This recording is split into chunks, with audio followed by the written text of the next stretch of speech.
Hello friends, Hindu रीति रिवाज bye आभा channel में आप सभी का स्वागत है, अभिनंदन है। आज हम लड़की की शादी में होने वाली एक रिवाज गणगौर या गरबा पूजन की जानकारी लेंगे। यह रिवाज प्राय अग्रवाल समाज में विशेष रूप से की जाती है। इसका एक उद्देश्य होता है शंकर पार्वती की पूजन, उसे ईसर गणगौर के रूप में की जाती है। माना जाता है कि पार्वती जी सौभाग्य को देने वाली है, इसलिए इस पूजन का बहुत महत्व होता है। यह पूजन दुल्हन के साथ मामा मामी या उसकी भाभी या कोई बड़ी बहन या अन्य कोई भी करता है, पर इसका मुख्य महत्व है मामी का। मामी और दुल्हन दोनों मिलकर इस पूजन को करते हैं। अब हम देखेंगे यह किस प्रकार की जाती है। एक स्टील का बना गरबा होता है। गरबे का उद्देश्य होता है प्लेट रखकर, कटोरा रखकर बना मंदिर का रूप देकर बनाया जाता है। पहले यह मिट्टी का भी होता था। उसमें दो छोटी छोटी ईसर गणगौर की मूर्तियाँ कपड़े पहनाकर बैठा देते हैं। अब पूजन प्रारंभ की जाती है। मामी और दुल्हन दोनों बैठ जाती है। मामी ओढ़ना ओढ़कर बैठती है। अब सबसे पहले दिया लगाया जाता है। ईसर गणगौर की पूरी पूजन की जाती है। कपड़ा है, कंकु, चावल, फूल, धूप सारी पूजन करके फिर माठी और मगध का नैवेद्य लगाया जाता है। इस पूजन में 2 माठी और 2 मगध रखते हैं, तो एक माठी और एक मगध का तो नैवेद्य लगाया जाता है और एक अलग रख ली जाती है।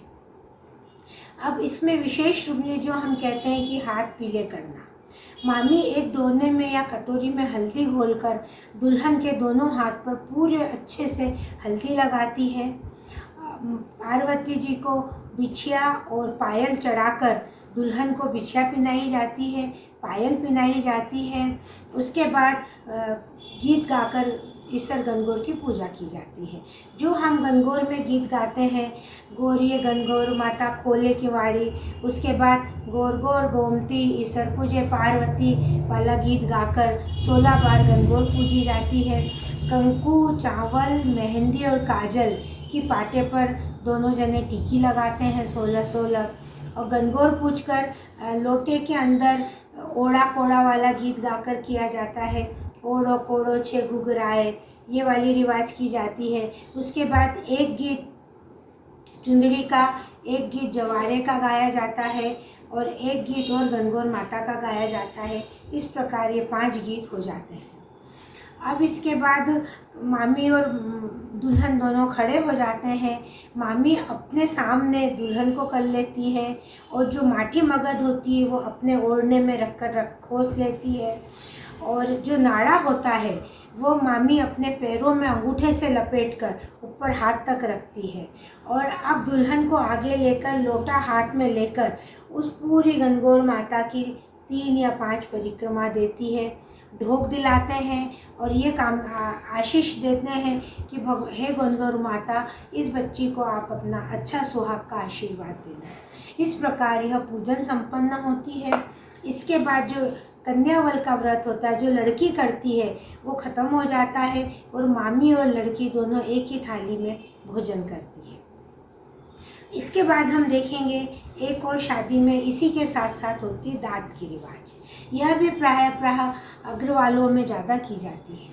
इसमें जब माणक थंब मंडप में लगता है, जब 9 कोठियाँ या 7 कोठियाँ, किसी के यहाँ 9 कोठी रखते हैं, किसी के यहाँ 7 कोठी रखते हैं, वो मंडप में रखी जाती है। हर कोठी के अंदर कंकु से सातिया लगाकर सुपारी, मूंग और पैसा रखा जाता है, और जो लिस्ट में सामग्री दी है वो हर कोठी में भरी जाती है। चावल, मूंग, गुड़, पापड़, मंगोड़ी, माठी, मगध, मैदा, यह सब चीज़ें 7 कोठियों में रखते हैं, और साथियों को 7 कोठी के ऊपर एक एक साड़ी रखते हैं।